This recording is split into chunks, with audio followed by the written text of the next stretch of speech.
Hey guys, it's Two Games or Adam, and welcome back to another one of my Fortnite top 5 videos, and today I'll be going over 5 small little changes you can make in your game that will help you get the win. So today's top 5 is going to feature our weekly giveaway. I'll be giving away 3 PSN and Xbox cards, and I will have 3 of those codes hidden somewhere in the video, so it is first come, first serve for those. For the other ones, all you have to do is drop a like on today's video, subscribe to the channel, and let me know right now in the comments section below how many wins do you currently have here in Fortnite. So like I mentioned at the start of the video, I'll be going over 5 small little things you can do here in Fortnite that will help you get more wins. And a couple weeks back, we went over the 5 reasons why you're not winning in Fortnite, and those were more major things. These are more small little minor things that you might not be aware of when you're playing Fortnite, and these things will definitely help you get more kills, you'll survive more, and of course, that will lead to more wins. And besides all that, guys, let's go ahead and jump into today's top 5 video. Now, this goes without saying, but I'm going to mention it anyways. This top 5 is heavily geared towards those players who are either new at Fortnite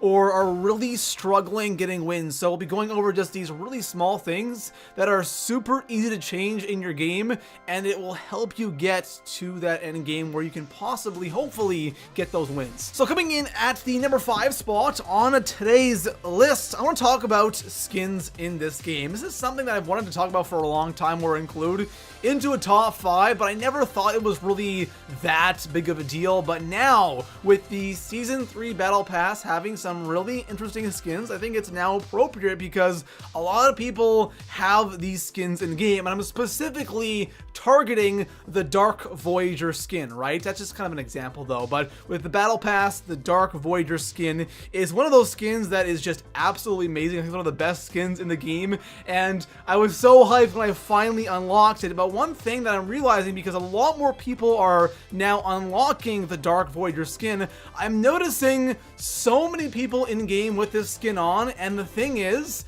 I find the Dark Voyager costume or skin to be so easy to spot in game. This is something that I really think that a lot of us don't even think about, right? You want to look cool in game, you kind of want to stand out in a way, but standing out isn't the best thing, especially, in those situations where you're in the top 10 or top 5, and you might not be in the greatest position, you might not have that height advantage, or you might not be in a base at all. Having a bright pink suit on isn't going to help you at all. But again, this isn't a big deal. That's why I have it here in the 5 spots. It's just one of those things that you maybe want to think about. If you are really struggling, this might give you just a little advantage. So coming in at the number 4 spot on today's list, I have a great tip for the start of the match. Through the video, we'll have a tip for the start, the middle of the game, and then we'll have a tip for the end game as well. So to cover kind of every situation while you're playing a game of Fortnite. Now, for the start of the match, one really important thing when you're landing is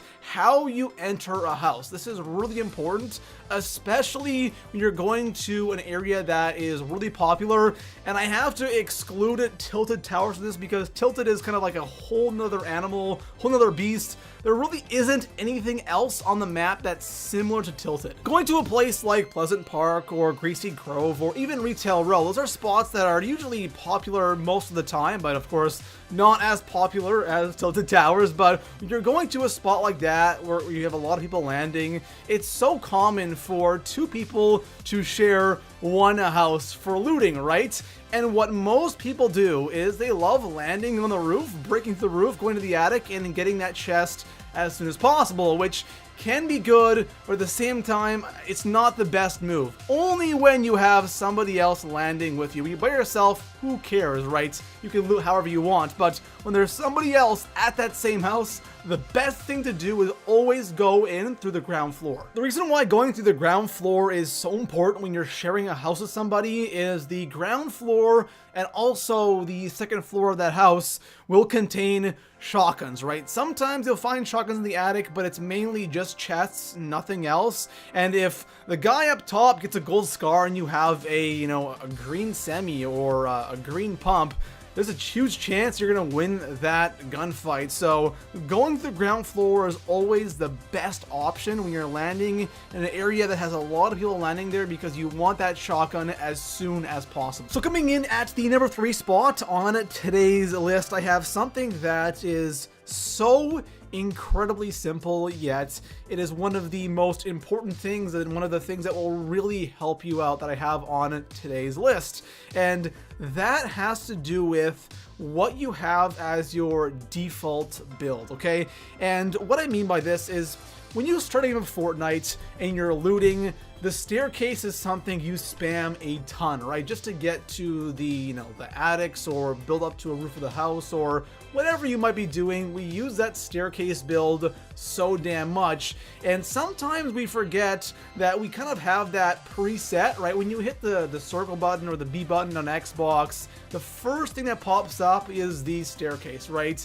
And that can be good for, again, for looting or climbing a mountain, whatever. But when you are in a gunfight or someone shoots at you randomly, having those staircases pre-selected will end you. And again, this sounds so simple, it sounds so basic, but it is incredible how much this actually helps you survive those situations. You always want to just hit that build button and just make sure you have the wall pre-selected, because when you do get shot at, you can instantly build that wall and protect yourself, and the staircases most of the time won't really do that much for you. And the reason why I think this is so important is because I see so many other players doing this, right? And you can see people who are clearly not that great when you shoot them, they start spamming staircases everywhere, and again, it just really doesn't do anything for you. So making sure constantly throughout the game that that wall is pre-selected, I guarantee you guys,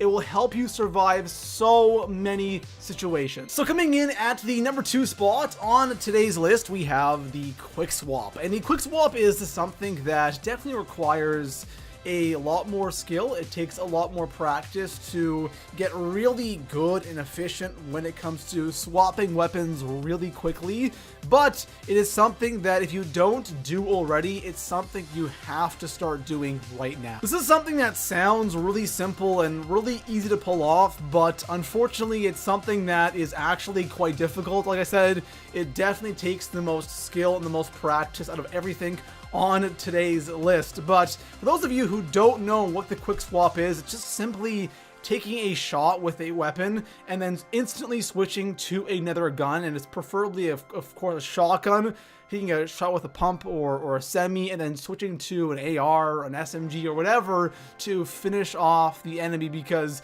the shotguns in this game, guys, we know how unreliable they are, so you can't rely on that first shot to kill the enemy. My favorite combo for this is definitely the pump shotgun and the semi shotgun, because that pump shotgun with that first shot can deal insane amounts of damage. You can possibly get that, one shot, one kill with the pump. But if you don't, and you're instantly switching to the semi-shotgun, it's still a shotgun, and it can still deal a lot of damage. You have no problem finishing off your enemies with that combo. Also, a shotgun and a tactical SMG is also really good, because you can kind of spray with that tactical SMG. And if you do get a decent amount of damage with the shotgun with that first shot, you should have no problem finishing off your enemy. But guys, if you don't do this, start doing it. It will definitely be worth it. So coming in at the number 1 spot on today's list, say you have successfully made it to the end game here in Fortnite. You're in a top 10 situation.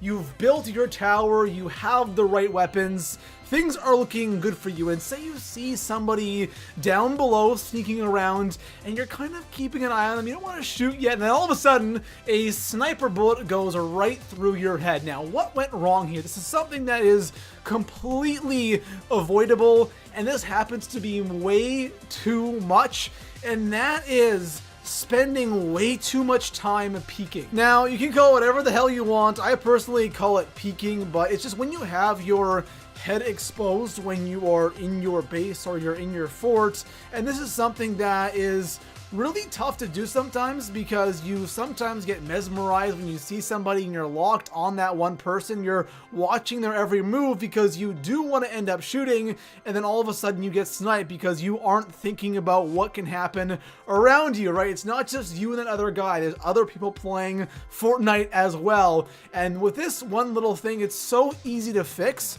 There's so many ways to look around or look below you without actually having to have your head exposed. You can sit right on the wall and look down. It's something you can easily do. You don't really want to have any part of you exposed unless you're going to go ahead and take some shots and go for the kill. Now, that being said, of course, there's going to be times where you get sniped because the other person just is an absolute god with a sniper and he hits you as soon as you go to shoot somebody. That's going to happen, of course, but having your head exposed for no reason, or maybe you're just looking around just for the hell of it, really is not a good idea. So there we have it, guys. Those are 5 little things that don't seem, like I said before, they don't seem to be that big and that massive, but trust me, guys, these things actually really do help. And the one that helped me the most is having that, wall pre-selected. I can't even tell you guys how many times that saved me. So really do a couple of these things, and I promise you, you're not going to be seeing crazy instant results, but it will definitely help you in the long run. And besides that, guys, if you guys want to see more Fortnite's top 5 videos, make sure to hit that sub button, drop a like on the video, and I'll see you guys in the next one. Peace out.